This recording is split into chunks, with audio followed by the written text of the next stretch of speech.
What makes someone sit still when everyone else says move? The canopy of the HH60W jolly green to filtered sunlight into a dull metallic glare, and Riley hadn't blinked in minutes. The aircraft sat motionless on the flight line, rotors still, turbines off, and the last shift of radio chatter bleeding through her headset. But she didn't move. Her helmet lay beside her. Her gloves dangled from her belt like an unfinished sentence. She wasn't waiting for orders. She was waiting for silence to decide what orders COULDN. Single quotes to outside. Heat shimmered from the tarmac in warping lines.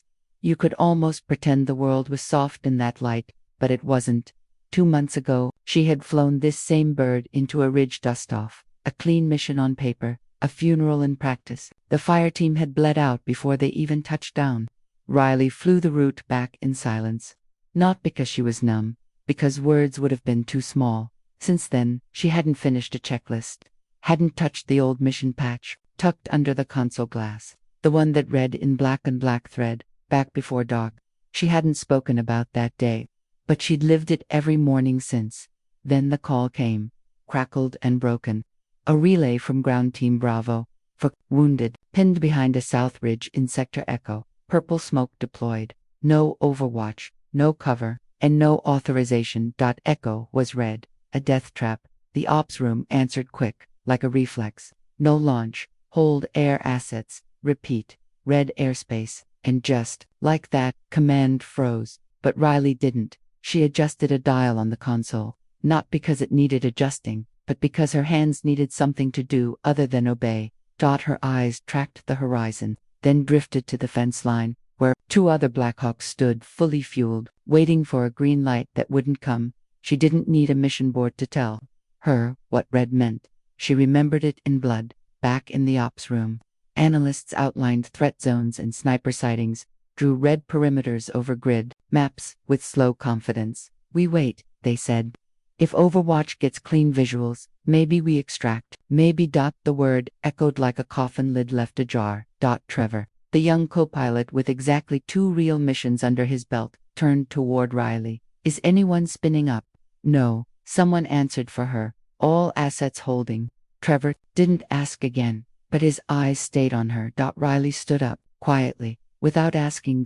She left the room. Some missions begin with orders, others begin when silence gets too loud. She passed the mission board without looking. The checklist she'd abandoned earlier still flapped from the bay wall. Halfway signed. The air smelled like oil and heat and things better left unspoken. Marquez, her crew chief, met her halfway with a rolled manifest.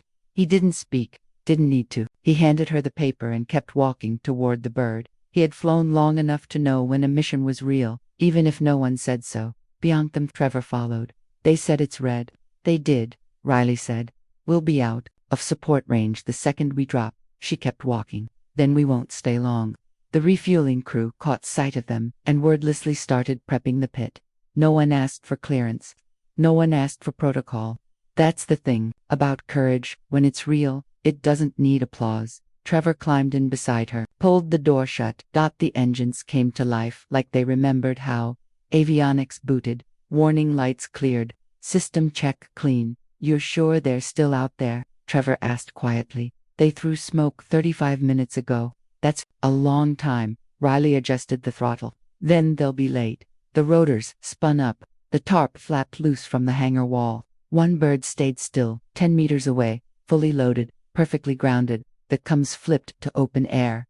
Bass stayed silent, but Riley's voice cut through. Just a whisper. They're still warm. No one else spoke. They didn't need to. The HH60W lifted off, slow and sure, slicing the heat with practiced torque. The earth blurred beneath them, folding away in brown and gold streaks. The canyon opened in front like a stone throat, narrow, dangerous. Riley held the stick with a calm most would mistake for coldness. But it wasn't cold, it was focus. As the bird dropped low into the terrain mask, radar lost them. Comes went quiet. No satellites, no drones. Just the low hum of blades and the raw edge of guts. And still, no second guessing. Because Riley wasn't flying for permission. She was flying for 4 people breathing into the dust. Still waiting under purple smoke. And maybe, just maybe, not for long. How do you land a bird blind? Knowing someone's waiting with a scope, The canyon narrowed like a throat, steep walls folding in tighter with every second.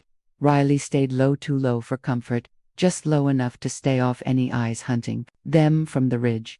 No satellite, no overwatch, no backup, only speed, instinct, and memory.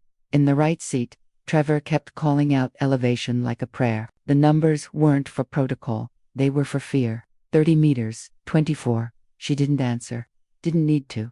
They had no eyes on the fire team, only smoke, purple, still trailing, still real. The first shot came from the north slope, sharp, precise, distant. A single pop. Trevor stiffened. That was behind us. Riley didn't flinch, still too far. She banked left, one hand on the cyclic, adjusting altitude with calm that didn't match the tension in the air. Inside, the crew bay, Marquez shifted in his harness, silent. The gunner leaned out slightly behind the door mount, scanning the ridge. Glass on us, he muttered. No follow-up. Range too far for suppression. Riley dropped them 3 meters lower. The light shifted, amber dust thick. The bird folded into the wash like a ghost. Terrain masking worked both ways. They couldn't see the snipers, but the snipers couldn't see them either. Not yet. The HUD blinked. Rotor clearance. Terrain fluctuation. Nothing critical. Nothing worth stopping. Then, finally, smoke. Purple. It rose in a slow curl, caught in the dead air between stone shelves. The basin was narrow, barely enough to land. Trevor pointed. That's them. Marquez's voice came from the rear, confirmed. We've got signal. No movement yet. Riley scanned the terrain. No overhead cover. We'll be landing blind. Copy, said Marquez. Ramp on touch. I'll go. The floor of the basin was too tight for a hoverhold. Riley would have to drop fast. Flares late. Let the dust blind them. Not ideal. Not avoidable. She keyed into the crew channel. When we hit the wash, we land blind. You get out. You find them. Trevor hesitated. Wanted to say something. Didn. Single quotes T. He checked the instruments instead. More aggressively now. Wind shift minor. Visibility dropping. She adjusted the throttle. Nose down. The HH-60W rolled into descent. Dust blew across the canopy, bleeding sideways in streaks that turned gold to brown. The purple smoke vanished into the haze. Ramp lowered. Gunner shifted. Marquez moved to the edge, crouched, harnessed. The canyon floor disappeared into a sheet of airborne grit. Brownout. No visual. The bird dropped anyway. The dust hit the fuselage like a fist. Visibility went to zero. Everything went instinct. Riley's hands never trembled. She read the airframe like touch, feeling the weight distribution. Shift through her boots. The HH-60W hovered just above the landing zone. Ramp dropped. Crew braced. Still no sign of the fire team. Then movement. A boot. Marquez emerged through the dust, dragging a limp figure by the vest. Dirt streaked across his face, eyes narrowed to slits. The soldier behind him wasn't moving. Unconscious, blood at the shoulder and leg, boots scraping against the metal. Marquez dropped to one knee, unhooked, and pulled him inside. Didn't speak. Went back out. Another shape followed. The gunner half carrying a second body. This one bloodied it. The arm, one boot missing. Trevor whispered something under his breath. Still breathing. No one responded. The second body groaned once, then fell silent. Inside the bird the air was thick, with dust, with heat, with something else too, like waiting on a wire too thin to see. Riley hovered, 6 feet above dirt, ramp still down. Visibility, still zero. Where's 4? The gunner asked. Breath short, no answer. Marquez disappeared again. Time dragged. Trevor leaned forward, checked the glass. We've got to lift. We can't see anything. Riley, we will when they're in. They've got our position. If they get angle on the rotors, not yet. Another shot rang out. Closer, sharper. It hit forward, of the nose cone, echoed through the frame like a warning bell. Riley didn't react. Trevor slapped the console. We have to go. We're not done. He turned to her, frantic. They're probably gone. If they were, she said, quietly, he wouldn't still be out there. Then, the third figure, Marquez, dragging a smaller shape across the slope. This one, barely conscious, one arm limp, head swaying, boots scraping sidewise. Riley saw it through the grime-smeared panel. The soldier tried to help weakly, then collapsed again. Marquez pulled him in, heaving, breath burning in his chest. Gunner, ramps clear. Riley didn't wait. Torque up dot skids off, she pulled them into lift slow. Deliberate enough not to tip the weight still settling in the bay. The dust peeled back, the canyon closed in, she banked hard left, the tail rotor skimming within meters of the cliff wall. Trevor called it out. 2 meters, 1.51. They cleared. Silence followed, then static, then command. Rescue 26. You are not cleared to enter red zone. You are operating out of authority. Return to base immediately. Riley keyed the mic there. Still breathing. No one answered. Below them, the canyon dropped away like it had never existed. And inside the cabin, the bloodied shapes didn't move, but they were warm and alive. What do you say when they ask why you did it? But you know they already disapprove. The HH-60W sat quiet in the far corner of the hangar, its blades secured, engines silent. The windshield still bore the spiderweb crack where the sniper round had struck. No one had replaced the panel. Not yet. The fuselage was scorched near the intake. A faint dent along the lower side. Nothing large. Just enough for someone who knew birds to notice and know what it meant. Inside, dust still clung to the cabin floor. The stain hadn't fully scrubbed out. The blood of someone who might have died, but didn't. Riley stood 6 feet from the nose, helmet tucked under one arm, gloves clipped back to her belt. She wasn't wearing anything new. Her boots still carried the dust of the valley. Her braids still had the crease from the flight harness. She walked toward the main building straight, slow steps, not like someone avoiding trouble, like someone who already knew she'd face it. No one called her name. No one saluted. Inside, the debriefing room lights were bright, but not warm. 2 officers sat at the end of a narrow table, both in pressed uniforms. Clean. No sweat, no blood, no dust. The colonel didn't look up right away. The major gave a nod, gestured to the seat. Riley sat. Her posture was upright, but not tense, like a stone that had already weathered the worst storm. The colonel finally lifted his eyes. Lieutenant Riley, your aircraft was observed entering restricted airspace without clearance. You landed in Sector Echo, a red zone during active hostile threat that constitutes unauthorized deviation from standing orders. She didn't speak, didn't flinch. The major leaned forward. We have verified sniper activity at the time of your insertion, recorded structural impacts. You and your crew were exposed, operating under known risk, in a denied zone. Do you dispute any of that? Riley's eyes were calm. No, sir. The colonel tapped the paper, folded it. You extracted 4 personnel. Medical confirms to our stable. 2, under observation. Still, she said nothing. He continued. We're not making a determination yet. There will be review, possibly aboard. A pause. Until then, you are to remain on standby. You will not fly. Riley nodded once. The major studied her face. You made a choice, Lieutenant. One that exceeded your authority. Riley didn't blink. Her voice was steady, quiet. There was no one else coming. That was all. And there was nothing more to say. The colonel didn't respond. He simply closed the file. The meeting ended like that. Cold. Finished. Official. No reprimand yet. No commendation. Just the weight of silence between 2 truths. What should have happened, and what actually did. She stood, walked out of the room, and didn't look back. Outside, the sun hung lower. Shadows stretched across the flight line. One medevac bird hovered in the distance, slow rotors beating against orange sky. She passed the hangar, didn't stop. Instead, she walked toward the medical tent, the edge of the field, where AC units buzzed against canvas. A field nurse held the flap open as she neared. No words, just quiet acknowledgement. Riley didn't enter. Inside, on 4 gurneys, lay the soldiers she'd pulled from the canyon. 3 unconscious IVs, hanging beside them. 1 upright shoulder, bandaged, arm in a sling. He saw her, didn't smile, didn't speak. Just gave a single nod. It wasn't dramatic. It wasn't cinematic. Just a tilt of the head. But in that moment, it said more than any medal ever could. She returned it, barely more than a blink, then turned and walked on. She didn't need to linger. She already knew. They were still breathing. Back at the hangar, the crew chief was inspecting the rear panel. Marquez, still in the same shirt, dust around his collar. He didn't look up as she approached, just kept working, like the world had kept turning. She stepped onto the ramp. The cabin lights were dim now, just enough glow to cast soft lines across the floor. She crouched near one of the seat mounts, the place where one of the wounded had lain. A jagged stain still darkened the floor panel. Someone had tried to scrub it out. Not all of it had come clean. Some marks shouldn't.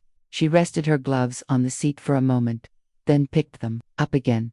This wasn't about theater. It wasn't rebellion. It was math for lives. One helicopter, one choice, and now silence. That evening, the hangar lights dimmed. Power conservation protocol. Only enough glow to keep the bay shadows from swallowing everything. Beyond the tarmac, the second medevac bird took off. Its red beacon swept across the hills, then vanished. Riley sat on the rear ramp, elbows on knees, flight suit still creased, no report in her hand.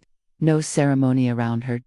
Just the fading heat of the day, and the hum of the aircraft cooling behind her. She didn't move, didn't swing her boots, didn't sip the coffee Marquez brought her moments later. He sat beside her, saying nothing. Trevor joined them, slower now, cup in hand, looking like someone who had questions but didn't know how to ask them. No one forced the conversation, because sometimes silence was heavier than words. They looked out toward the runway. Nothing moved, just a cracked windshield behind them, and a bird that had defied its mission sheet. Think they'll ask again tomorrow? Trevor finally muttered. Probably. Riley said, You gonna tell them anything different? No. Marquez chuckled once. Dry. Didn't think so. And that was it. The story wasn't loud. It wasn't clean. It was real. The ramp stayed open. The aircraft sat quiet. Not new. Not broken. Just waiting.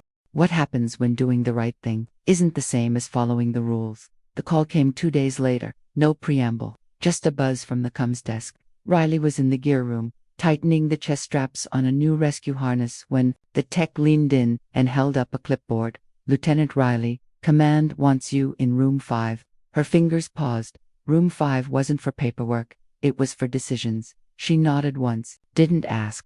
She walked out without changing, flight boots still laced, sleeves still rolled up to the elbows, dust in her cuffs, her face unreadable. The corridor to room 5 was silent, not sterile. Just silent in that way military buildings get when something is being decided about you. Without you. The door was open. Inside sat the same colonel, different uniform, crisp again, and a third figure this time, a civilian suit, older man, gray tie, department patch on the lapel, eyes that looked like they'd been in the game long enough to forget what it felt like to sweat under rotowash. They gestured to the seat. Riley took it, no notes in her hands, no water bottle, just her gloves, coiled once, resting on the table. The colonel started slow. We've reviewed the mission footage, audio logs, sensor data, crew reports. It paints a complicated picture. She didn't answer. The man in the suit leaned in. His voice was smooth, deliberate, like someone who had trained in speaking gently before issuing verdicts that shattered people. You entered restricted space. That is not disputed.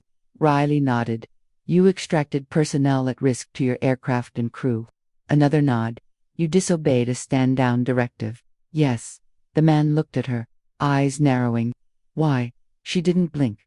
Because I could still get to them. The suit said nothing. He turned slightly, lifting a thin folder from his case. No photos, no names, just a sheet, 1 page, probably already signed. You know how this works, Lieutenant. This isn't about intent. It's about precedent. If one pilot disobeys protocol, it gives others permission. That puts more lives at risk. She met his gaze. And if I'd obeyed, 4 men would be dead. That's not the point. It's mine. The colonel cleared his throat, trying to break the tension. There are options. Non-judicial, administrative reassignment, a flight rotation freeze. No formal reprimand on your record. But you will not fly. Not for a while. Riley didn't flinch. I'm not here for a desk. That's not your decision. Another silence, but this one felt heavier. The suit closed. The file, he didn't slide it toward her. He didn't need to. The message was clear. You'll sit out quietly. No medal, no punishment, just stillness. They called it resolution. But it felt like exile. Riley rose. She wasn't angry. Wasn't even surprised. She just looked down at the gloves in her hand, same ones she wore into the valley. Same ones still stained faintly at the wrist. She nodded once, then left. Outside, the wind picked up, the kind of dry gust that stung the back of your neck and whispered across the tarmac like memory. A couple of aircraft sat idling near the far fence, younger crews, helmets in hand. Prepping for a dusk lift, Riley didn't head for the hangar. She walked toward the barracks instead. In the hallway, a voice called out, "Hey, Riley." She turned. It was him, one of the four, arms still in a sling. He looked like he hadn't slept right in days. He walked up, slower than he probably wanted to. "I heard." Riley didn't answer. He continued, "They'll try to call it unauthorized, or reckless, or some other word that doesn't mean what it should." She raised an eyebrow. "And what should it mean?" He looked at her, really looked. "It meant I got to talk to my little girl last night. It meant one of us won't be a folded flag and a folded memory." Then softer, "Thank you." She didn't say "you're welcome." She didn't need to. He reached into his pocket and pulled something out. Small, folded. A patch that it wasn't standard, looked handmade, probably stitched in downtime, worn soft around the edges. Unit colors, their crest. He held it out. "You earned it more than any of us." Riley took it, not with ceremony, just with silence. Sometimes meaning lives best in quiet. That night, she sat on the edge of her bunk, holding the patch in her hand. The room was empty, the base mostly asleep. Outside, the winds howled against the canvas flaps of the tent city, and the generator hummed like a distant memory. She pinned the patch inside her locker. Not for display, for remembrance. And when the lights went out and the base slipped into silence, she closed her eyes, still grounded, but never defeated. Some things break quietly, others echo. For 12 days, Riley didn't touch the flight line. No pre-checks, no bird walks, no headset hum or clipboard calls. Her boots never crossed the paint-stripe boundary near Hangar 3. Instead, she reported to Ops Admin at 0630, sat behind a desk 3 rows from the back, punched data into readiness logs, audited crew rosters, tracked equipment cycles, with all the purpose of a machine running someone else's program. The coffee pot was always half-empty. The air smelled like plastic and toner ink, and nobody really knew what to say to her. Some nodded when she passed. Some looked away. 1 or 2 avoided the hall entirely. Not out of malice, just that unspoken military tension that rises around someone who broke rank but saved lives. Her name lingered in the spaces between conversations, whispers, shrugs, an occasional, "Did you hear?" But Riley didn't engage. She just worked, showed up, logged off. Evenings, she sat outside her quarters, boots on the rail, watching the night flights spin up in the dark like ghosts under floodlight. She never said a word, but she watched every takeoff like it was personal. One evening, a new crew rotated in. Fresh from stateside, still stiff in their name tapes, laughing too loudly, carrying stories that didn't yet have sand in them. A young pilot, maybe 26, approached Riley during chow. "You the one from the canyon?" She didn't respond, but he took that as yes. He sat across from her without asking. "They told us in pre-brief," he said, jabbing his fork at some pale chicken. "Said it was a unique situation. That's what they called it." Riley said nothing. He leaned in, lowered his voice. "My brother was in that unit. One of the 4 you pulled. I owe you." She didn't look up, didn't smile, just pushed her tray away. "Don't owe me anything," she said quietly. "Just don't leave anyone behind." The next morning, she found something in her locker. A folded envelope. No name. Just tucked between her gloves and her flight log. Inside, a note, scrawled in thick, almost illegible Sharpie ink. "No bird flies forever, but the ones who land you home don't get forgotten." Below it, a name. Colonel Avery, retired, former SOCOM commander. She stared at the note for a long time. That name, she knew it. He was the man who built the Rescue Integration Task Force, the one who used to say that rules are guidelines, but lives are sacred. She'd read his papers in flight school. She didn't know how he heard, didn't know who passed the word, but someone had. That same day, she was called back to room 5. Same table, same colonel. No suit this time, just a manila folder, half an inch thick, lying flat on the table. The colonel opened it, slower this time. Not the efficient flick of last time. Almost like he wasn't sure where to begin. "There's been interest," he began. Riley tilted her head. "High rubs, not in reprimand, in recognition." She waited. "There's a proposal on the table. You won't fly operational rescue. Not for now. But they're asking for you to instruct." Riley blinked. Flight school. The colonel shook his head. No. Advanced live extraction tier 2. The Jolly Green forward teams. You'd be training the pilots who go in when everything else falls apart. Riley was silent for a long moment. Then, quietly, they still want to put me behind a desk. The colonel smiled. A real one this time. Tired, but not cold. No, Riley. They want you to build warriors. You just won't be in the cockpit with them. She looked down, not at the folder, but at her own hands. The faint, faded smear still stained her glove cuff. A reminder of why any of this mattered. Then she met his eyes, and gave the smallest nod. That night, Marquez met her near the flight line. He didn't ask, just walked beside her as she made her way to the old HH60W. The cracked windshield still hadn't been replaced. Maybe they were leaving it as a reminder. She stepped into the cabin, ran her hand across the bulkhead. The place where a man had bled out, then didn't. The place where she made a call that cost her one life, and saved for others. Marquez finally broke the silence. You're not coming back, are you? She didn't answer, but her pause said enough. He took a deep breath, then held out a small object, a rotor pin, polished, from the same bird she'd flown. They'll tell you, you're a teacher now, he said, but they're wrong. She looked at him. He smiled. You're still a pilot, just flying different wings now. Later that week, she boarded the transport duffel over her shoulder, jacket zipped high. She looked out at the hangar one last time, at the row of birds sleeping under the sodium lights, at the men and women moving beneath them, oblivious to what it had taken to keep 4 of them breathing. She didn't wave, didn't salute. She just turned, walked up the ramp, and didn't look back. You can ground a pilot, but you can't ground a calling. The skies over Arizona were endless. Flat light, red sand, the kind of heat that melted time and rewrote discipline. Riley stood at the edge of the tarmac, arms crossed, as 2 training birds came in low over the ridgeline, one clean, one struggling to hold formation. She didn't flinch. Who's drifting left? She asked. The flight ops tech beside her scanned the screen. Cadet Ramsey. Riley just nodded. Double quotes again. Inside the simulator bay, she stood behind the new pilot's seat as desert terrain flashed past on the screens. Ramsey's breathing was off, hands too tight on the stick. You're not flying the machine, Riley said calmly. You're fighting it. Don't. Ramsey didn't answer. She pushed the throttle too late, missed the canyon approach, and had to bank hard left to avoid an imaginary ridge. The sim buzzed. Red lights flared. Crash. Ramsey swore under her breath. Riley walked around the seat and squatted beside her. You want to know what killed them? Ramsey blinked. Riley's voice dropped to that low, even tone that didn't ask permission. It's not bullets, not crashes, not orders. It's panic. Panic dressed up like action. Panic that says, I have to do something, even if it's wrong. She stood again. Come back tomorrow when you're ready to stop panicking. By week 3, the group had changed flight patterns smoother. Radio chatter tighter. Situational drills sharpened. But something else changed too. They stopped calling her ma'am. Started calling her Ma'am Riley. Like some kind of legendhood walked off the page of a story. She never encouraged it.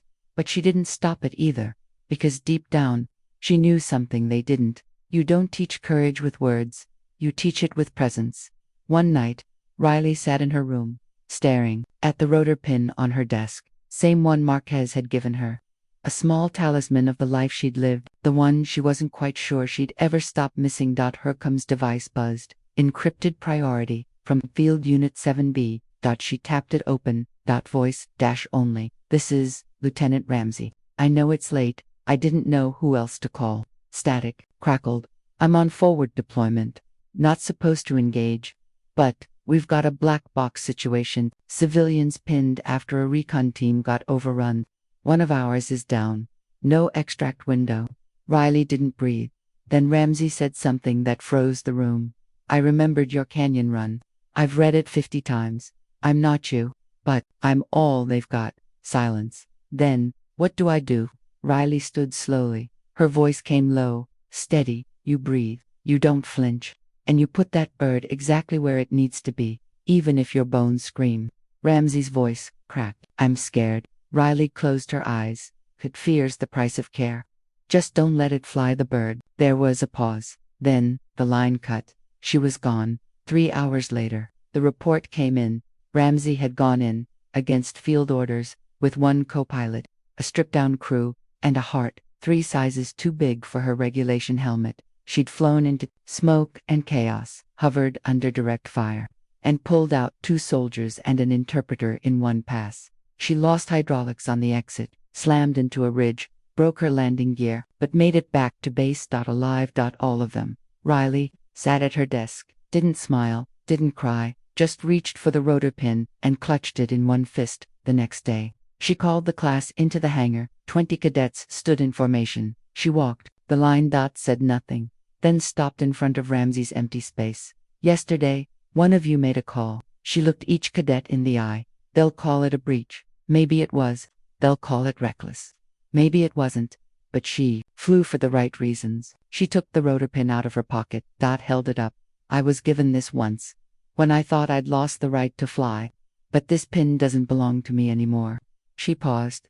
This pin belongs to the ones who fly into fear because someone else won't get out without them. She pinned it onto Ramsey's locker herself. Later that night, she finally went back to the flight line, sat inside an old HH60W on static display, fingers brushed the faded controls. She closed her eyes. And for a second, just a second, the engine hummed again in her ears, not because she was flying, but because someone else was, and flying with her courage in their bones. Some wars are fought in silence, others require you to stand and speak. The summons came in a white envelope, official letterhead, high command emblem, embossed like a seal of judgment. Inside, a formal notification. Flight Officer Ramsey, preliminary, inquiry, reckless conduct and disobedience. Attached below, a witness request. Name. It, Riley M. Halvorsen. Purpose, to testify regarding the operational decision-making model used during unauthorized engagement. No rank attached. No commendations listed. Just a name, stripped bare. The hearing was set inside a sterile conference hall, not a courtroom, not a command center, just a blank, echoing space built for whispers and verdicts. 3 officers sat at the head table. One wore ribbons like armor, another clicked a pen like a metronome. The third just stared like he already knew how it would end. Ramsey sat beside her assigned counsel, her jaw set, her hair pulled back too tight like she was holding herself together by sheer tension. Riley stood near the back until her name was called. She approached the table with her flight badge clipped to her pocket, not required, but she wore it anyway. One of the officers, a lieutenant general, leaned forward. Lieutenant Halvorsen, you were not present during the operation in question. Why are you relevant to these proceedings? She didn't flinch. I trained the one who was. He raised a brow.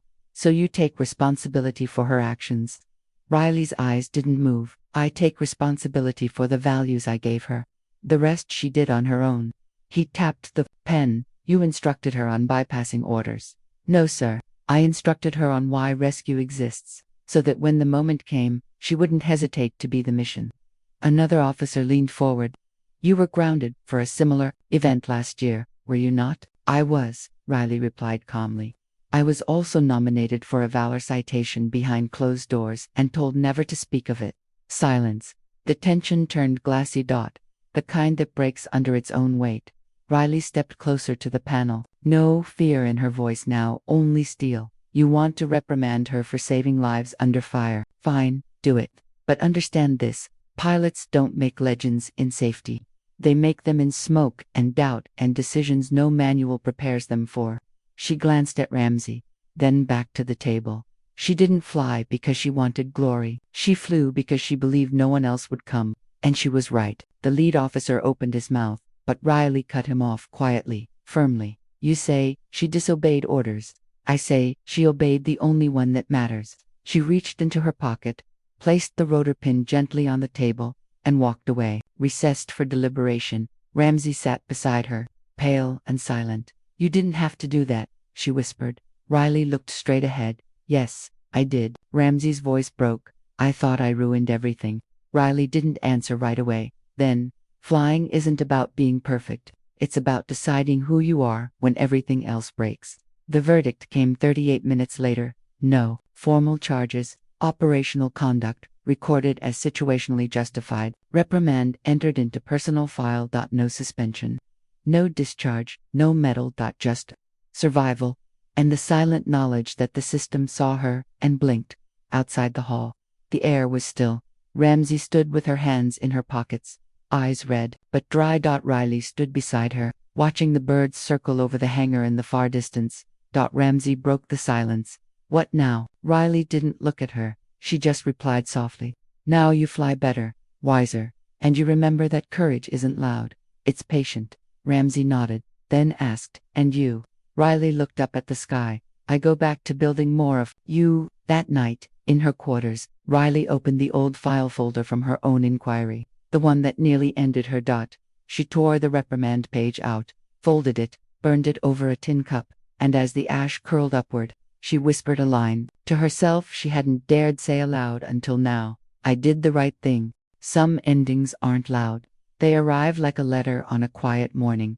Riley wasn't expecting anything, just another routine day at the training compound. New cadets in orientation. Another briefing.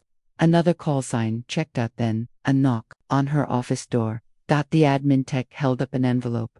No sender. Came through the off-grid box. Tagged for your eyes only. She took it carefully. Thick paper. No markings. Just her name, written in careful black ink. Inside, a short note. 2 lines. You pulled me out of the dark once. Now I need your light again. SGT, Keller. Her breath caught. Keller. One of the 4 she'd saved in that canyon extraction. The quiet one. The one with shrapnel in his shoulder and eyes that hadn't stopped shaking. She hadn't seen him since the med evac, but she never forgot his face. She flipped the page. A set of coordinates, no base listed. Just a single, dead zone location deep inside the Central Asian corridor. Marked only, Perimeter Alpha. Riley closed the folder in front of her, stared at the window, then at the rotor pin on her desk, and finally, at the scar on her palm, the one from that canyon night, a reminder, not of pain, but of purpose. 40-8 hours later, she stood outside a quiet border checkpoint, no uniform, civilian windbreaker, a duffel slung low, a black SUV rolled to a stop, the window lowered. Keller sat in the passenger seat, older now, a little thinner, but those same eyes, haunted but focused. He nodded once. You came. She nodded back. You called. He briefed her inside the vehicle. Quick, precise, no room for doubt. He'd gone back in, contracted special logistics, working off-grid with field medics and orphan recovery teams in a former red zone corridor, and then, a blackout. Team scattered. No evac, no COMMS.